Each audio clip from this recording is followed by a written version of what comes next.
Hello, YouTube. We've had our first eviction of Big Brother. We've had a full week, and I'm still watching. So it's time to give an update. And I've got some words to eat, actually. To my surprise, I have enjoyed this first week of Big Brother, and I am excited to see what the rest of the season holds. I'll start with a breakdown of the house guest, but I will go in order of my favorite to my least favorite. But I will first touch on our first boot of the season, Matt. Matt, I'm happy to see him go, but what an entertaining first week he had.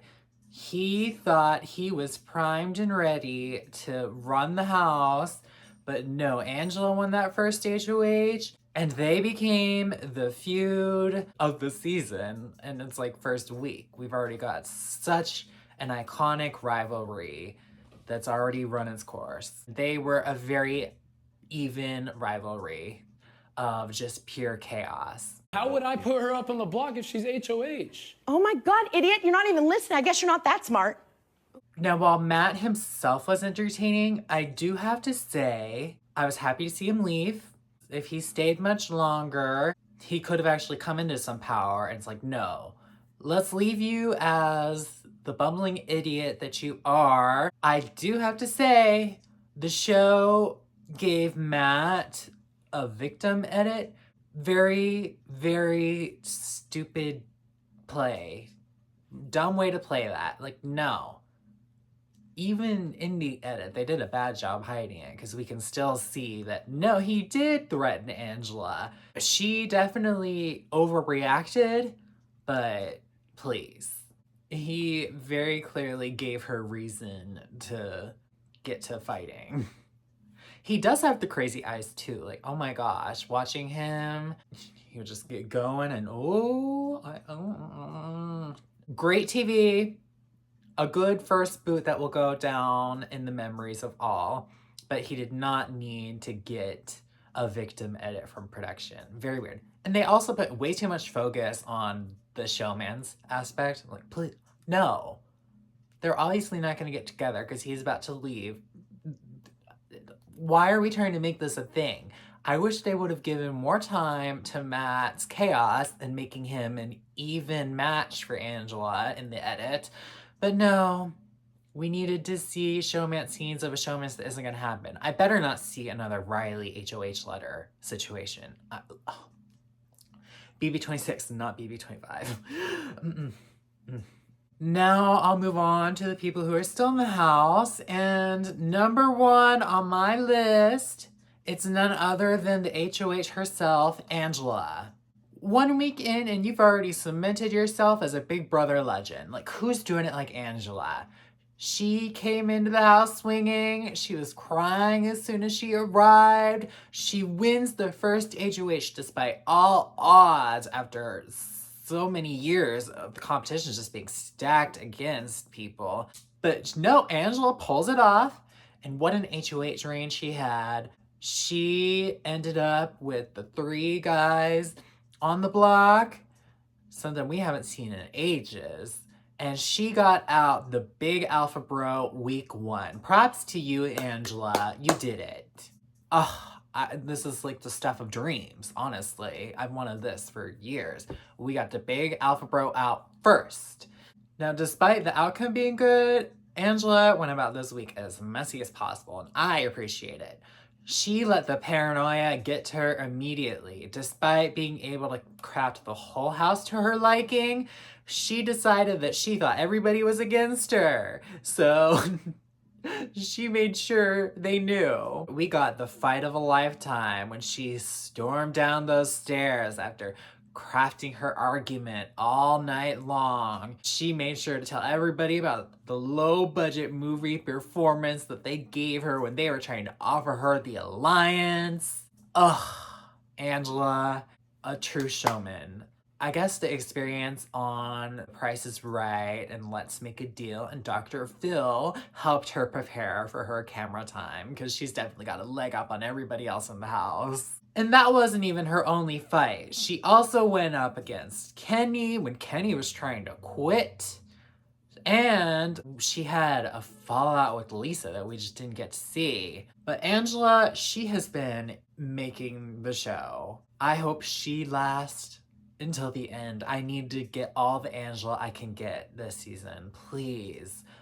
Casting did their big one with Angela, okay? Now, number 2 on my rankings is Lisa, the veto winner. Lisa came into the house. She already proved that she was big personality, making sure everybody knew she was a celebrity chef while Tucker was talking.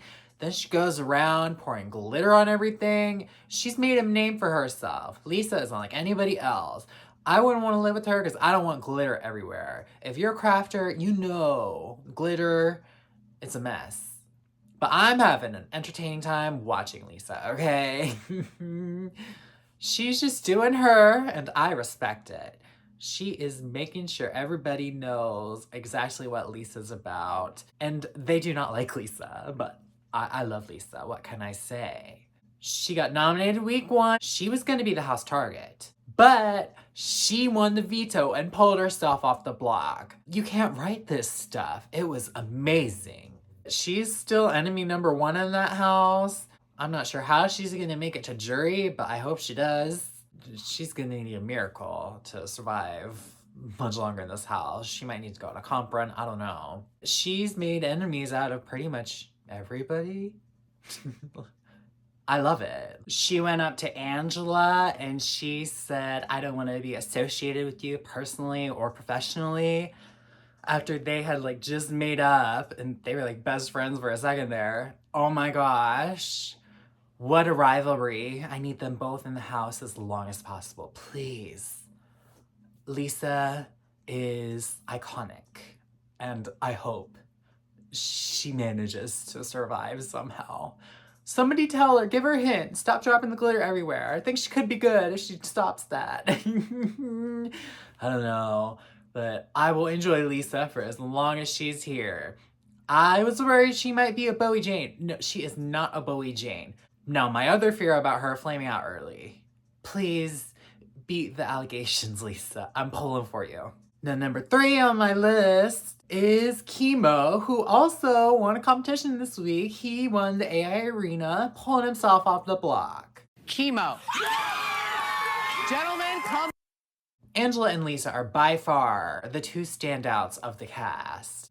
But I wanted to give Chemo some props for doing the big thing and saving himself. I really enjoyed seeing that happen. I was happy to see the downfall of the other 2 who stayed on the block. You better. Chemo's not the first boot. I think he'll be here for a while. And he's pretty fun. I have been enjoying Chemo. Number 4 is T-Core, who has had a more under the radar week. But from what I've seen of her, I do enjoy T-Core still. The same can be said for my number 5, Rubina. I was apprehensive about Rubina after the first episode, but I have enjoyed how she's settled into the house. She's not the biggest character in there by any means, which I was worried. She's calmed down. I've enjoyed how she's been in the diary rooms. I like seeing her strategy.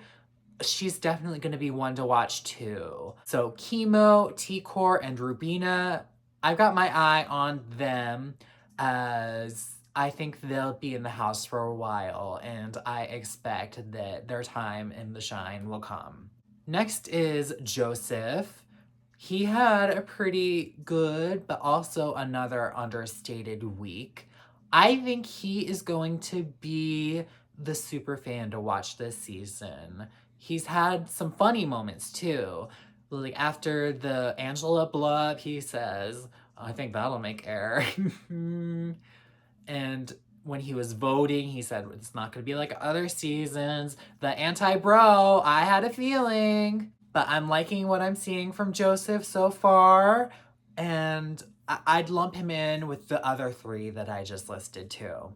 Next on my list is Leah, who was my fan favorite coming out of her first episode, but she's faded more into the crowd. I'm still enjoying what I'm seeing from her. She's in with Mackenzie, who is on the opposite side of the house than I'm interested in. I'm a little wary about what Leah's doing in the game. She's fine right now. I just need more time to see, are you still the fan favorite star that I thought you were?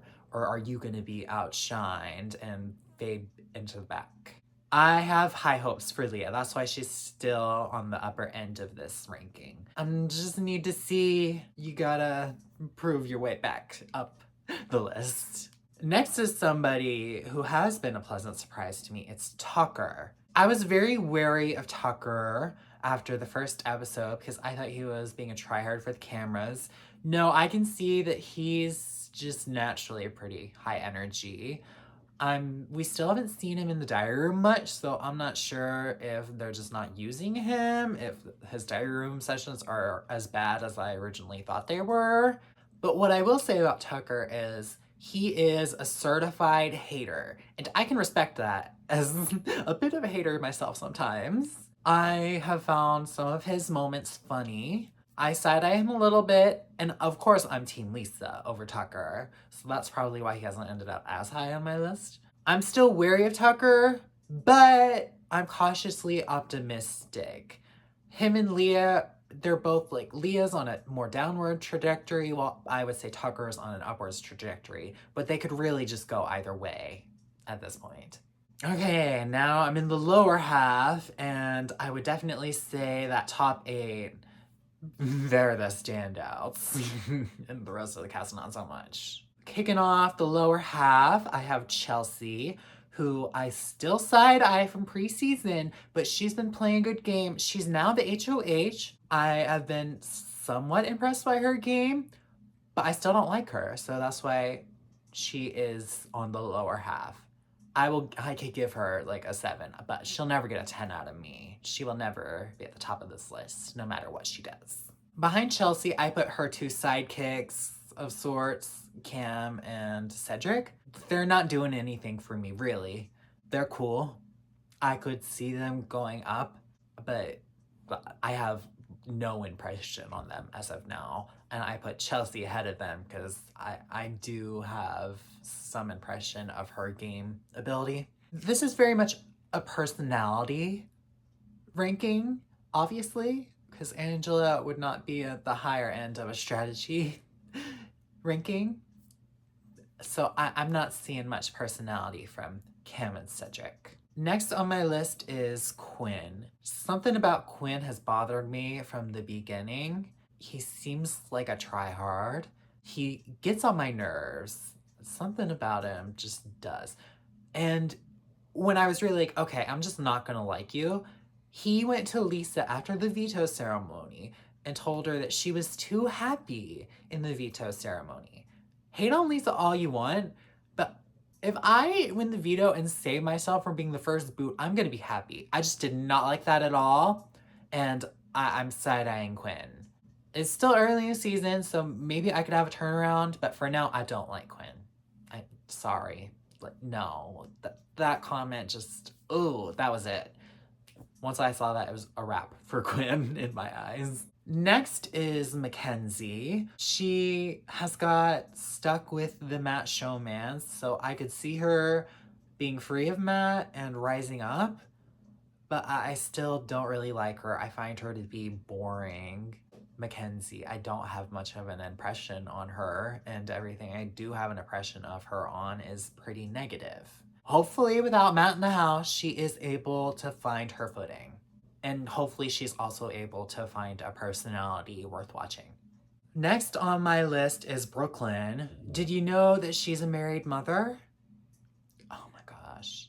She's insufferable, and every second of screen time she's had on the show has been so annoying. I'm sick of seeing her already, and I hope that she gets booted early. What else is there to say about Brooklyn? She's a married mother, and she's making sure we all know about it. I don't like Brooklyn, and I never will. Now, dead last on my rankings, it's Kenny. You want to quit? Okay. Quitters get last. That's all I've got to say about Kenny. I would have been so happy if he was first boot. I'm very happy that Matt was first boot. I wish Kenny would have just walked out right behind him. I just can't stand Kenny at all. He needs to go this week. And I hate that a week of TV is having to be wasted on Kenny. Oh, half of you got to go. You got to go by noon today. We got the dog. Oh, y'all just set it up. Y'all set it straight to the off. Yeah, we heard the dog or the cat. Now, getting into the show itself, it's time I eat some words. These competitions have been equitable, and we've seen the results of that. Props to you, Big Brother. You finally listened to the fans, and you're turning things around. I've been very impressed with the comps. I have been very impressed with the editing in the veto episode. We spent like 5 minutes on the competition because they had so much other stuff that they needed to include with the fight. And I respected that because if this was last season, they probably would have edited out the fight or edited it down and dragged on the veto for 20 minutes. But no, they cut down the competition. I respect that. The AI Arena competition, it wasn't the most exciting TV, but it didn't last long. It had the 2-minute cap, and anybody could have won that competition. So it was cool. It did have the running element, but that didn't really play a factor. I have been good with the competition so far. I'm happy to report that because that was my biggest concern coming into the season.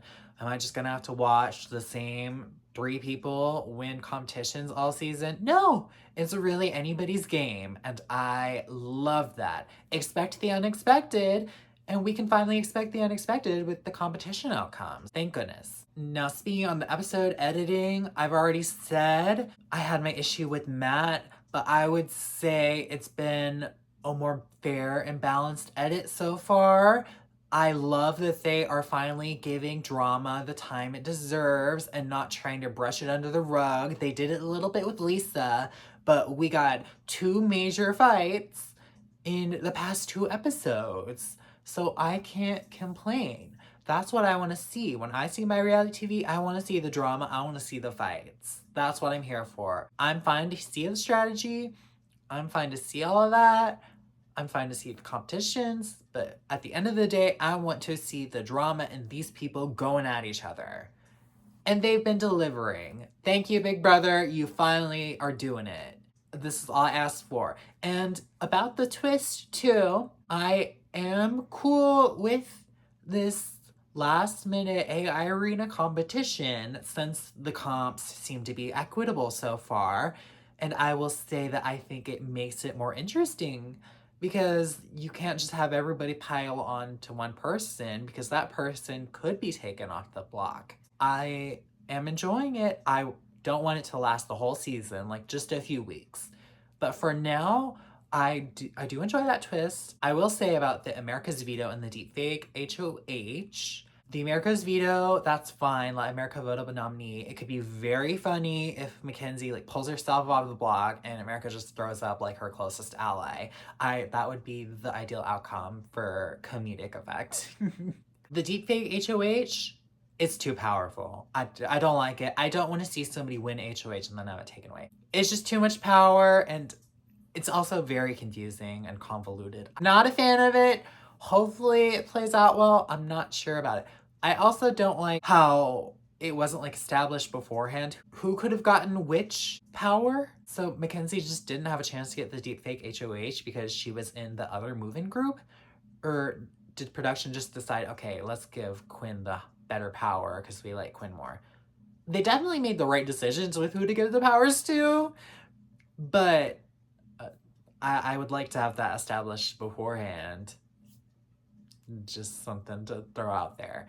But I will say, coming out of week 1, I have more positives than negatives to say about Big Brother, and I am looking forward to how it plays out moving forward. There's hope. Reality TV might be back. I'll keep you guys updated. Stay tuned. Bye.